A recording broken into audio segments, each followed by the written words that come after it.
So I work with a lot of faith-driven business owners, Awesome. growth strategy and things like that. And many, believe it or not, they struggle with their faith in being bold. They're worried about what employees think, customers, vendors, the city, whatever that may be. Being someone who has been so bold about their faith in some of the biggest stages, if you were sitting down in front of them, how would you encourage them? First of all, I would say that I don't believe I've been bold, and I don't say that to be self-deprecating or overly humble. When we look at the word toma, it means to be put it all on the line to do what is necessary, right? That's what boldness is translated as, and I just don't think that it's accurate. I've never had to put it all on the line to do what is necessary.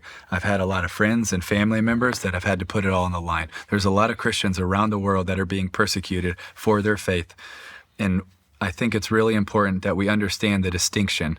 Like being criticized for something versus being persecuted is very different, right? I think one of the last stats I heard is that 12 Christians are martyred every day for their faith. Like, I think it is very arrogant to act like I have ever been persecuted. Like, there's a big difference. Let's go to a lot of countries, a lot of places around the world. Like, we're in a country where we have the freedom to share our faith whenever, however we want. And yeah, we might have criticism, but we have freedom of speech, right? And I think it's really important. We just back up and I would start there. No, I do not. And I'm not trying to say that to be like self-deprecating or humble. I'm trying to say that because I believe that humility, and modern psychologists use it as an accurate view of oneself. And when I take an accurate view of myself, I do not believe that I have really ever had to be bold for something. And my dad has, other heroes in my life have, but I have never had to do it. So I've won several awards for being bold. And the first thing that I've said is, you got the wrong guy.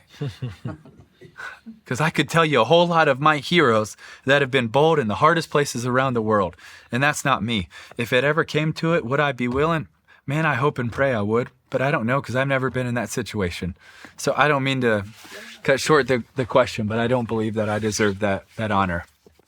So how could I encourage them to be bolder? Yeah. It might be hard and challenging, but I'd probably ask first, what do you care about most? Is it you care about their opinion, you care about getting that deal, or you care about living out the Great Commission? You care about obeying maybe a rule or obeying the King of Kings? I really do believe that there are times and places that we need to understand when to speak, how to speak. I do believe we need to try to be all things to all people. And there are times when yes, maybe preaching and hitting someone over the head with the Bible is not the right place, the right time, not the right way. But I also believe that every day we share the gospel, every now and then we use words. We should do it by how we act and how we talk, and we should always be a constant invitation in our lives and through our lives of trying to lead people closer to Christ, right? And also doing that, I also believe that when we do that, it also is working in us too. Like, there's something cool about that. Like, you go on a mission trip, you might not have the right heart posture, but somehow God works in you where it's like, I actually feel like I'm the one blessed from it.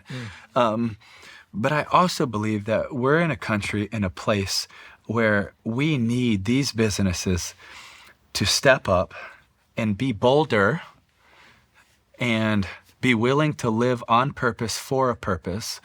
And I really believe in some of these spaces, like it's a marketplace where we have to take ground as believers.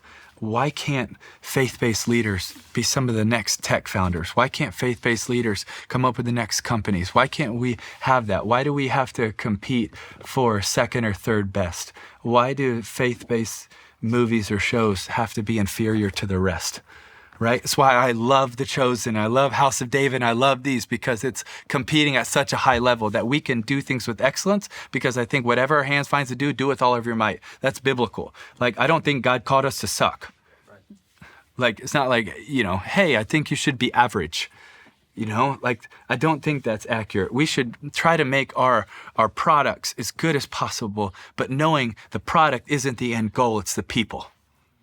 right? So it's a perspective in that, but it's also, hey, how can we use this and leverage it for good?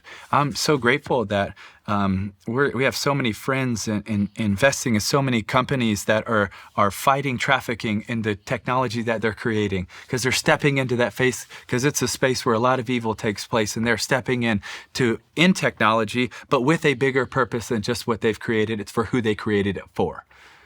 Right? And what's the bigger purpose behind that? And I think we can do that with nuance and kindness and love and respect, but also at the same time, never letting our why when asked slip. And I don't know if that really answers your question, but I think it's hard. I think it's difficult. We're trying to nuance it. But if we err on the side of Jesus.